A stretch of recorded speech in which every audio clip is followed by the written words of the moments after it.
ஒரு மனுஷன் லைஃப்பில் எவ்வளோ பெரிய ஒரு உயரத்துக்கு போனாலும் மனசளவில் சில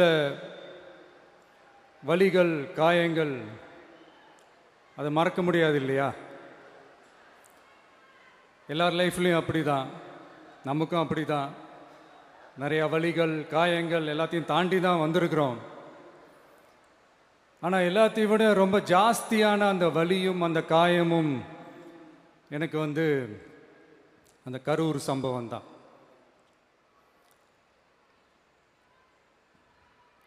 மக்களை சந்திக்கணும், மக்கள் பிரச்சனைகளை எடுத்து பேசணும்.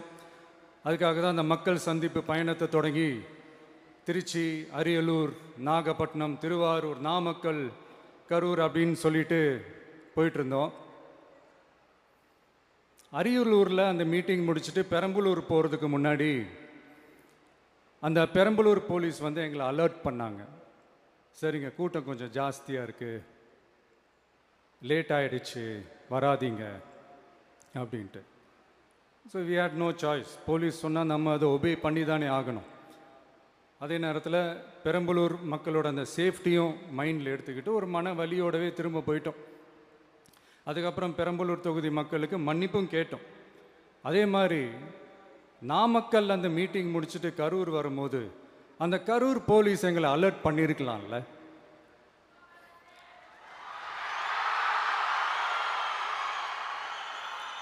இல்லை சார், இங்கே எதிர்பார்த்ததை விட கொஞ்சம் கூட்டம் அதிகமாக இருக்குது, கண்ட்ரோல் பண்ண முடியல, வராதிங்க. அண்ட் போலீஸ் நினச்சா அவங்க அந்த மீட்டிங்கே கேன்சல் பண்ணலாம். ஏதோ தப்பாக இருக்குது, ஏதோ தப்பாக தோணுது அப்படின்னு நினச்சிட்டாலே they have all the rights to cancel the meeting. எங்ககிட்ட கேட்கணும்லாம் ஒன்றும் அவசியமே கிடையாது. ஆனால் அதையெல்லாம் எதுவுமே செய்யாமல் அந்த ஹைவேல இருந்த அந்த ஸ்பாட்டுக்கு போலீஸே எங்களை உள்ளே கூட்டிகிட்டு வந்து விட்டு அந்த நாடகம்லாம் இருக்குது பாருங்க.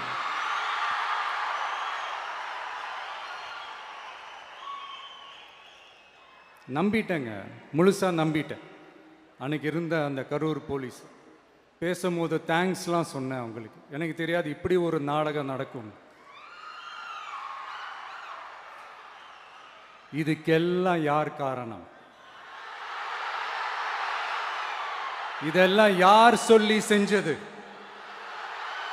இப்படி பண்ணுங்க, அப்படி பண்ணுங்க, சப்போஸ் அப்படி நடந்தா இப்படி பண்ணுங்க, சப்போஸ் இப்படி நடந்தா இந்த மாதிரி இன்ஸ்ட்ரக்ஷன்ஸ்லாம் கொடுத்து அந்த ப்ரெஷர் போடுறது யாரு?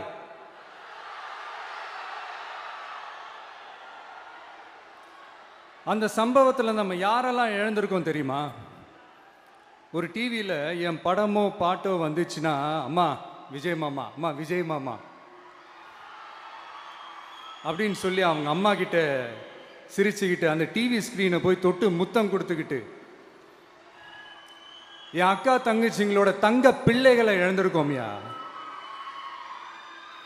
மழலை கூட சரியா வராதப்போ ஒரு பேப்பர் மேகசின்ல என் போட்டோவை பார்த்தா அதை சிரிச்சுக்கிட்டு அந்த கள்ளங்கபடம் இல்லாத அந்த சிரிப்பு, அந்த கடவுள் மாதிரி இருக்கிற அந்த பச்சை பிள்ளைங்களை இழந்திருக்கோம்யா. என் அக்கா தங்கச்சி அண்ணன் தம்பி குடும்ப உறவுகளை இழந்து அந்த வலியோட இருக்கிற என்ன நீங்க ஏளனமா பேசுறீங்களா? என் மேல பழிய தூக்கி போடுறீங்களா? இப்படி ஒரு சம்பவம் நடந்துருச்சு. இது ஏன், எதனால, அதுக்கான பின்னணி என்னன்ட்டு அந்த வலியோட வீட்டில் உட்கார்ந்துட்டு இருக்கிற ஓடி ஒளிஞ்சிட்டான் வர சொல்றீங்களா? வாயின்னு முன்ன இருந்தா என்ன வேணாலும் பேசுவீங்களா?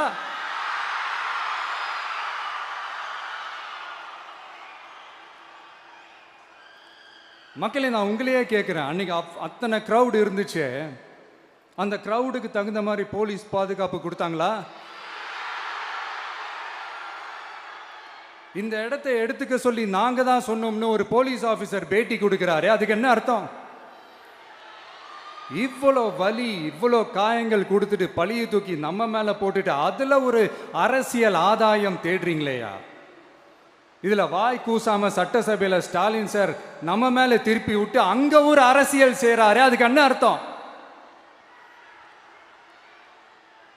நமக்காக வந்திருக்கிற மக்களை காக்க வைக்கிறதுக்கு நான் ஒன்றும் ஆதாயம் தேடுற அரசியல்வாதியெல்லாம் கிடையாது.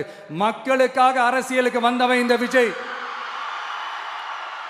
எனக்காக எல்லாமும் கொடுத்த என் மக்களுக்காக எல்லாத்தையும் விட்டுட்டு மக்களுக்காக மட்டுமே அரசியலுக்கு வந்தவன் இந்த விஜய்.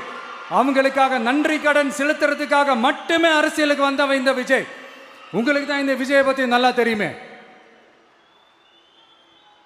ஆனா நம்ம எல்லாருக்குமே இத்தனை வலிகள் காயங்கள் கொடுத்தவங்களுக்கு இந்த 2026 தேர்தலில் தக்க பதிலடி கொடுத்துட்டீங்க. ஆனா அது மட்டுமே பத்தாது மக்களே, அது மட்டுமே பத்தாது. காலகாலத்துக்கும் எழுந்திருக்கவே முடியாத அளவுக்கு நிரந்தரமான ஒரு பதிலடியை நீங்க கொடுத்துக்கிட்டே இருக்கணும்.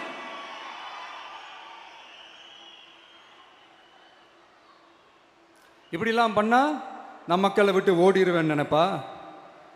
யார் என்ன ஓடினாலும் நான் மக்களை விட்டு எல்லாம் ஓட மாட்டேன். அன்னைக்கும் சொன்னேன், இன்னைக்கும் சொல்றேன், நாளைக்கும் சொல்றேன், தில்லா சொல்லுவேன், கெத்தா சொல்லுவேன். பணமா ஜனமா அப்படின்னு கேட்டா என் ஜனம் தான்டா எனக்கு முக்கியம்.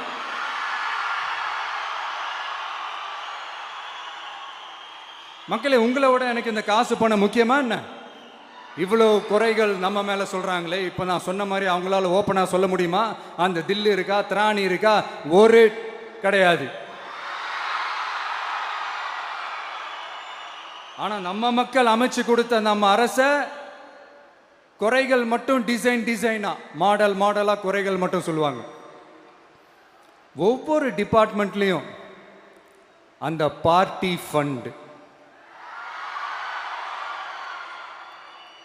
அந்த கட்சி நிதின்ற பேர்ல அடிக்கிற கொள்ளையெல்லாம் இந்த தீய சக்தியா இருக்கட்டும், தீந்து போன சக்தியா இருக்கட்டும், ரெண்டு பேரும் மாறி மாறி இதே தான் செஞ்சிட்டு இருக்கிறாங்க.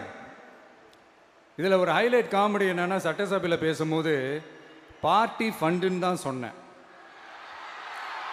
அது எந்த பார்ட்டி, என்ன ஃபண்டு, யாரு, என்ன பேரு எதுவுமே சொல்ல. பார்ட்டி ஃபண்டுன்னு சொன்னவனை எடுத்தாங்க பாருங்க ஒரு ஓட்டம். எனக்கே ஃபர்ஸ்ட் புரியல, ஏன்பா ஓடுறாங்க? அப்படி என்ன நம்ம இப்போ சொல்லிவிட்டோம்? அதான் அந்த குற்றம் உள்ள நெஞ்சுக்கு தான் குறுகுறேங்கும். இது எப்படி இருக்கு தெரியுமா? எங்க அப்பா பீரோக்குள்ள இல்லை, எங்க அப்பா பீரோக்குள்ள இல்லை அப்படின்னு சொல்ற மாதிரி.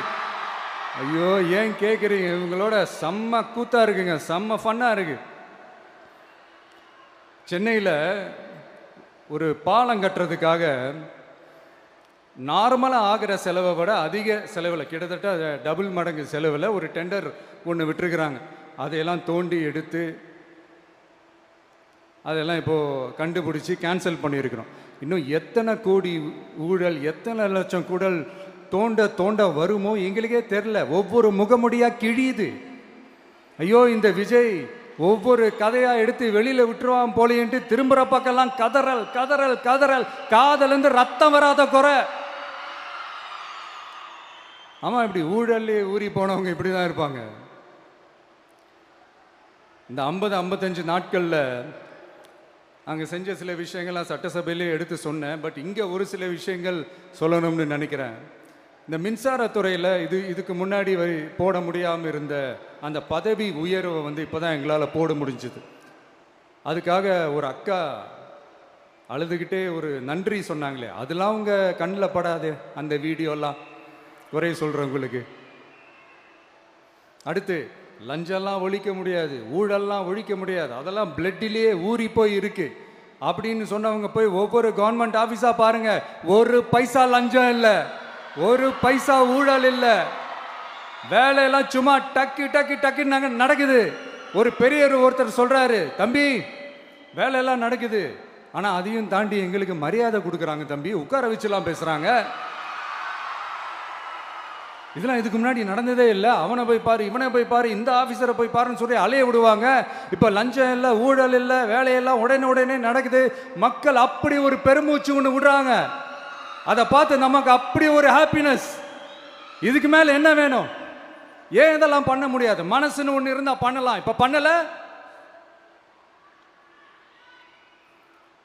அதே மாதிரி இந்த L&T நிறுவனத்தோட 18,600 crore 3 திட்டங்கள் அந்த ஒப்பந்தம், அந்த கையெழுத்து போட்டிருக்கிறோம். கிட்டத்தட்ட 8,200 பேருக்கு வேலை வாய்ப்பு. நான் சொல்கிறது அந்த 3 மாவட்டத்தை சேர்ந்தவங்களுக்கே அவ்வளோ வேலை வாய்ப்பு. குறுவை சாகுபடிக்காக 134 கோடியில் அந்த சிறப்பு தொகுப்பு திட்டம் அறிவிச்சிருக்கிறோம் நம்ம விவசாயிகளுக்காக. இப்போவும் சொல்கிறேன், நம்ம விவசாய பெருமக்களே, உங்களோட இந்த அரசு கூடவே நிற்கும். பெண்கள் பாதுகாப்புக்காக சிங்கப்பெண் அதிரடி படை, அது உங்களுக்கு நல்லா முன்னாடியே தெரியும். வரப்போகிற அறிஞர் அண்ணா அவர்களுடைய பிறந்த நாளில் உங்கள் அண்ணனுடைய அரசில் தாய் மாமன் தங்க மோதிர திட்டம் அறிவிக்கப்படும். இதெல்லாம் கேட்டாங்களே, வாக்குறுதி கொடுத்தீங்களே, என்னாச்சு என்னாச்சுன்னு. இந்த தீய சக்தி மாதிரி ரீல் தாய் மாமன்லாம் கிடையாது, ரியல் தாய் மாமன். எப்படி ரியல் தாய் மாமன்.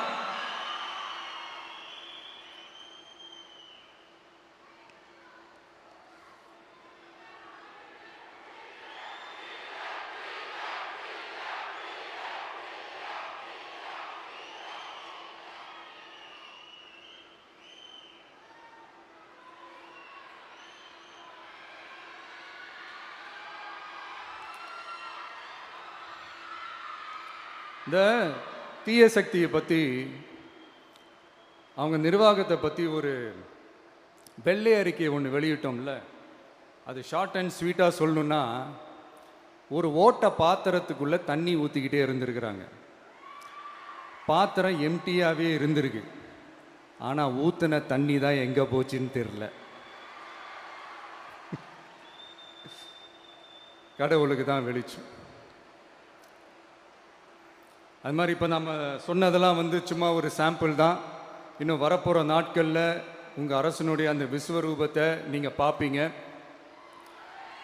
அடுத்து வாயத்தொடங்க சிஎம். அடாடா, உங்கள் சிஎம்ஐ நெஞ்சிலேயே குத்திட்டு வந்தீங்க பாருங்க, அதெல்லாம் வேற லெவல். பேசுங்கன்றீங்க, பேசுனா எந்திரிச்சு ஓடிடுறீங்க.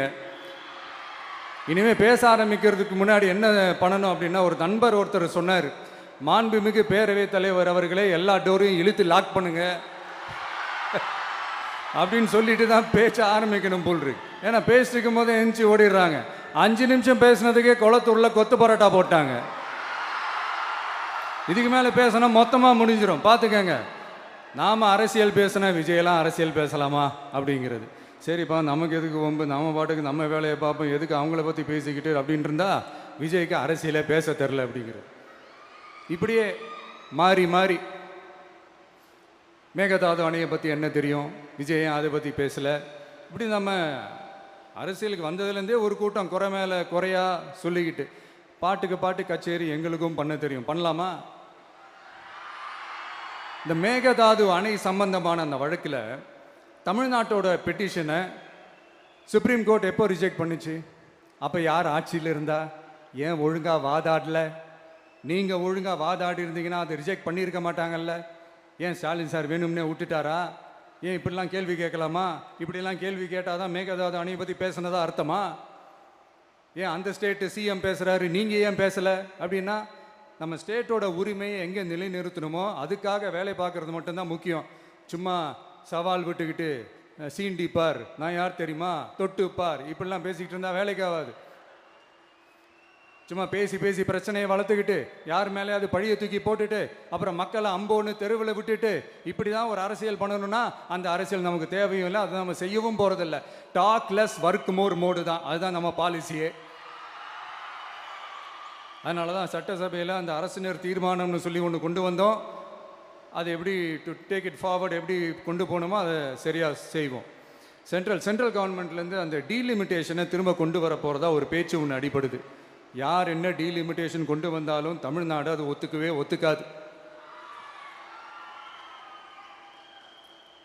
நமக்கான இடத்த யாரும் பறிக்கவும் முடியாது, அது பறிக்கவும் விட மாட்டோம். இப்படி நாம் இருக்கும்போது இந்த தீய சக்தி திமுக எங்கே போய் நிற்குது, யார் கதவை தட்டிக்கிட்டு நிற்குது, அது உங்களுக்கே நல்லா தெரியும். மக்களே, இந்த தீய சக்தியும் தீந்து போன சக்தியும் வேறலாம் இல்லை, கூட்டு களவாணிங்க. சொல்ல முடியுமா அவங்களால? எங்களுக்குள்ள ஒட்டும் இல்லை, உறவும் இல்லை, அறிவிக்க முடியுமா, நிரூபிக்க முடியுமா? இந்த வரப்போகிற இடைத்தேர்தலில் அதை நிரூபித்து காட்டுங்க, அப்புறமா பேசுங்க. மக்களை, என் மனசை விட்டு கரூர் எப்பவும் நீங்கவே நீங்காது. நமக்கு ஏற்பட்ட வேதனையான சம்பவத்தை, நமக்கு எதிராக நடந்த சதிய சூழ்ச்சிய இனி வர்ற ஜென்ரேஷனும் அவங்களுக்கு தெரியப்படுத்தணும்ல. அதுக்காகவே இனி ஒரு அரசியல் சதிய, அரசியல் சூழ்ச்சிய யாரும் யோசிக்கவே கூடாதுன்றதுக்காகவே கரூர்ல ஒரு நினைவு சின்னத்தை நம்ம டிவிகே சார்பா அமைக்கப்படும் அப்படின்றத அறிவிக்கிறோம். அப்புறம் கரூர்ல இருந்து ஒட்டுமொத்த தமிழ்நாட்டு மக்களுக்கும் சொல்றேன், உங்க டிவிகே அரசு உங்களுக்காகத்தான் உழைக்கும். அடிப்படை வசதிகளை முதல்ல நிறைவேற்றணும். ஒரு பக்கம் நிதி நிலைமையை சரி செஞ்சுக்கிட்டே, இன்னொரு பக்கம் அப்படியே நாம் சொன்னதில் ப்ரையாரிட்டி பார்த்து ஒவ்வொன்றா படிப்படியாக நிறைவேற்ற ட்ரை பண்ணுவோம். இது எப்பவும் உங்களுக்கான அரசாக தான் இருக்கும். இந்த விஜய் உங்கள் விஜயாக தான் இருப்பான். நீங்கள் உரிமையோட உங்கள் கவர்மெண்ட்டை நீங்கள் அணுகலாம். இந்த தீய சக்தி ஆட்சி முடிஞ்சு பொட்டிக்குள்ளே போனதுலேருந்து என்னென்னமோ பண்ணுறாங்க, இது ஏதோ பேசுகிறாங்க, சோஃபாங்கிறாங்க, வாஷிங் மிஷினுங்கிறாங்க. இந்த அரசியல் வியாபாரம் பண்ணுறதுக்கான அந்த வெண்டிங் மெஷினே அவங்க தான். யார்? இந்த திமுக. இதில் நம்மளை பார்த்து வாஷிங் மிஷினுங்கிறாங்க. எலெக்ஷனில் ஓட்டுக்கு காசு கொடுக்குற அந்த கலாச்சாரத்தையே, அந்த கல்ச்சரை அடித்து நொறுக்கி இருக்கிறோம். எலெக்ஷன்லேயே அப்படி வேலை பார்த்த நமக்கு எதுக்கு இந்த குதிரை, கழுதை, ஒட்டக பேரெல்லாம்? மக்களின் பக்கம் அப்படி இருக்கும்போது நமக்கு எதுக்கு இந்த பேரெல்லாம்? இந்த திருட்டு திமுக ஆட்சியை வச்சுக்கிட்டு ஊரடிச்சு ஒலையில போட்டு இந்த கொள்ளையை அடிச்சதுனால தான் உங்க கரூர் கம்பெனி ஓனர் ஒருத்தர் எங்க எங்க இருக்காருன்னே தெரியாம ஓடு ஓடு ஓடு ஓடு ஓடு ஓடு ஓடு ஓடு வராம் பாரு வேட்டக்காரன் ஓடினே இருக்கிறாரு. இன்னொருத்தர் ஃபாரின்ல போய் ஒளிஞ்சுக்கிட்டார். ஃபாரின் ஸ்டாலின் சார் நினைச்சிட போறீங்க, அவர் இல்லை. எனக்கு எப்பவுமே ஸ்டாலின் சார் மேல ஒரு தனி பாசம் ஒன்று உண்டு. அவர் கிடையாது, இவர் வேற. சிங்கப்பூருக்கு செக்கப்புக்கு போனார்ல அவரு. இன்னும் தோண்ட தோண்ட எத்தனை பேர் மாட்ட போறாங்களோ தெரியல. உங்ககிட்ட யாராவது லஞ்சம் ஏதாவது கேட்டாங்கன்னா கொடுக்க முடியாது சொல்லுங்க, நான் இருக்கேன் உங்களோட. அப்படியே யாராவது ஃபோர்ஸ் பண்ணாங்கன்னா இது எங்க மகன், எங்க புள்ள, எங்க அண்ணன், எங்க தம்பி, எங்க விஜய், எங்க விஜயோட ஆட்சின்னு ஸ்ட்ராங்கா சொல்லுங்க. மக்களை நீங்க கூட இருக்கும் போது லஞ்ச ஊழல் மட்டும் இல்லை, அதிகாரத்தை வச்சு ஆட்டம் போடுற யாரா இருந்தாலும் அடங்கிடுவாங்க. இந்த கடமை, கண்ணியம், கட்டுப்பாடுன்ட்டு ஒரு காலத்தில் கொள்கையோடு இருந்த கட்சியெல்லாம் இன்னைக்கு எப்படி இருக்கான்னு உங்களுக்கே தெரியும். அதாவது இந்த டிவிகே கட்சியோட தலைவரை எதிர்க்கிறதுல ஒரு நியாயம் இருக்கு. ஏன்னா உங்க பொழப்புல மண்ணள்ளி போட்டான். என்ன இந்த ஊழல் லஞ்சம்லாம் பண்ண மாட்டேன்னு சொல்லி உங்க அரசியலையே ஒரு தெருமுனைக்கு கொண்டாந்து விட்டான். மக்கள் வேற அவனை தான் நம்புறாங்க. ஸோ இந்த விஜயை எதிர்க்கிறதுல ஒரு அரசியல் நியாயம் இருக்குது, அதை புரிஞ்சிக்கலாம். ஆனால் இன்னைக்கு இந்த விஜயை மக்கள் ஓட்டு போட்டு ஜெயிக்க வச்சு ஒரு தீர்ப்பை கொடுத்து மக்களுக்காக வேலை செய்யறதுக்காக முதலமைச்சராக உட்கார வச்சிருக்கிறாங்க. என்னமோ இன்னமும் நீங்க தான் ஆட்சியில் இருக்கிற மாதிரி விஜய் கரூருக்கெல்லாம் போகக்கூடாது, விஜய் இங்க போகக்கூடாது, அது செய்யக்கூடாது, இது செய்யக்கூடாதுன்னு எனக்கு புரியலையே. ஆட்சியில் இருக்கும் போது தான் இவ்வளோ கட்டுப்பாடெல்லாம் போட்டீங்க, எஸ்ஓபிஸ்லாம் போட்டீங்க, ஸ்டாலின் சார் ஆப்ரேட்டிங் ப்ரொசீஜர்லாம் போட்டீங்க. இப்போவும் அதே பண்ணிட்டு இருந்தீங்கன்னா என்ன சார் நியாயம்? இல்லை, நான் தெரியாமல் தான் கேட்குறேன். இன்னும் கனவுலையே இருக்கிறீங்களா? முதல்ல முழிச்சு வாங்க, ரியாலிட்டிக்கு வாங்க. உங்கள் ஆட்சியெல்லாம் வீட்டுக்கு போய் டிவிக்கேன்னு ஒரு ஆட்சி வந்து ரொம்ப நாள் ஆச்சு.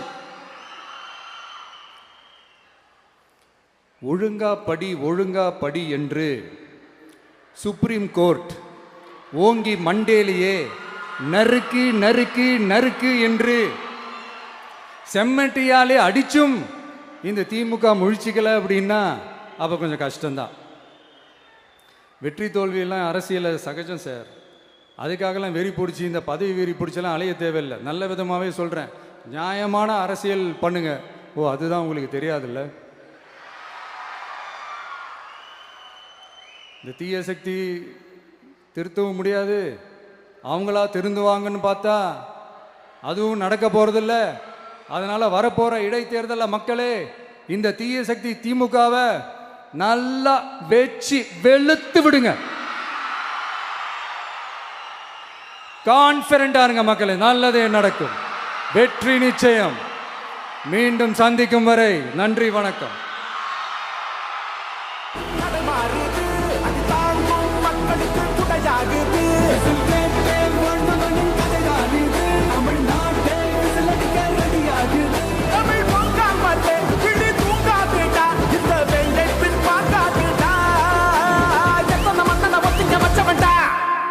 நான் தன்னந்தனியாளு, நீ நம்ம பாரு.